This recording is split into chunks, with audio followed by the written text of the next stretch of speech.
You ever feel like you're just running on a hamster wheel? You're putting in all the effort, you're exhausted by the end of the day, but you're not actually getting anywhere? Well, it turns out most people don't fail because they're not trying hard enough.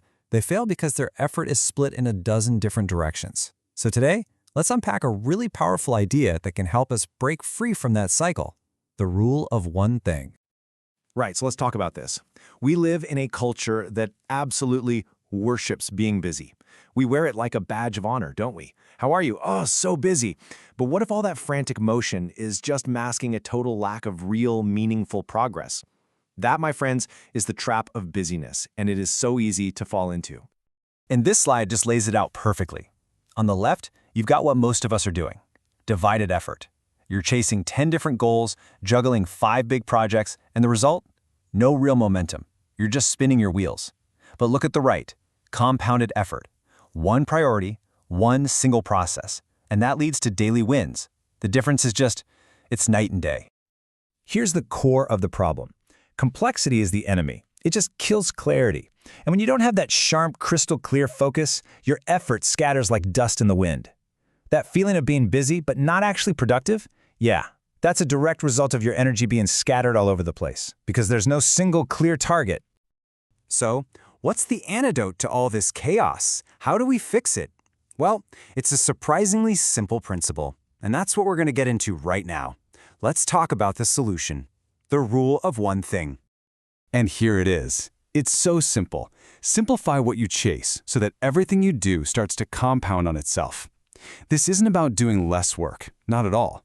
It's about making the work you do count for so much more. You got to think of it like setting up a line of dominoes. Your one focused action topples the first one, which then makes hitting the next one easier, and the next, and so on. Okay, that sounds great in theory, right? But how do we actually put this into practice in our real, messy lives? Well, the rule breaks down into a super practical framework called the 3 1s method. And it really is this simple. Step 1, find a single overarching priority, the main thing. Step 2, build one repeatable process that serves that priority. And step 3, secure one small tangible win every single day. That's it. One priority, one process, one win. So how do you find that priority, your North Star? You have to ask yourself this game-changing question: if I could only make progress in one area this month, which one would make everything else easier? Just sit with that. The answer to that question reveals the very first domino you need to push over. Okay, so once you have your priority, you need to stop obsessing over the final outcome and start focusing on the system. You need to build one consistent, repeatable process, basically a habit, that guarantees you're making progress.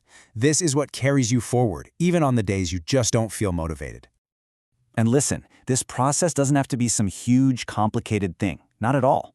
If your number one priority is focus, your process could just be one daily, uninterrupted block of deep work. If it's your health, maybe it's a simple walk after every meal.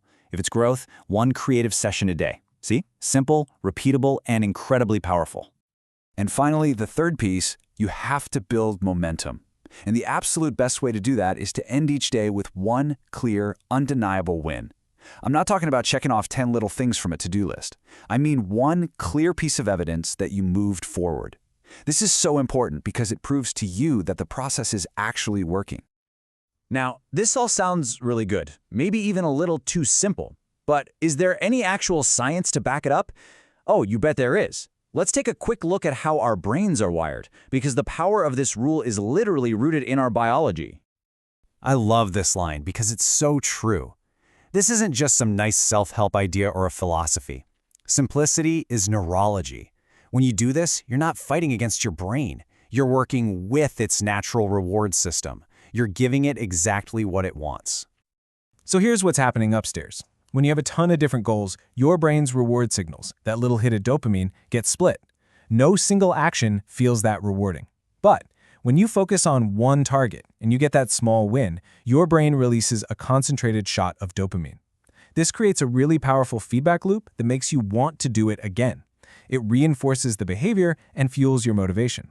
Plus, you're massively reducing your cognitive load and decision fatigue, which frees up so much mental energy. All right, let's bring this all home.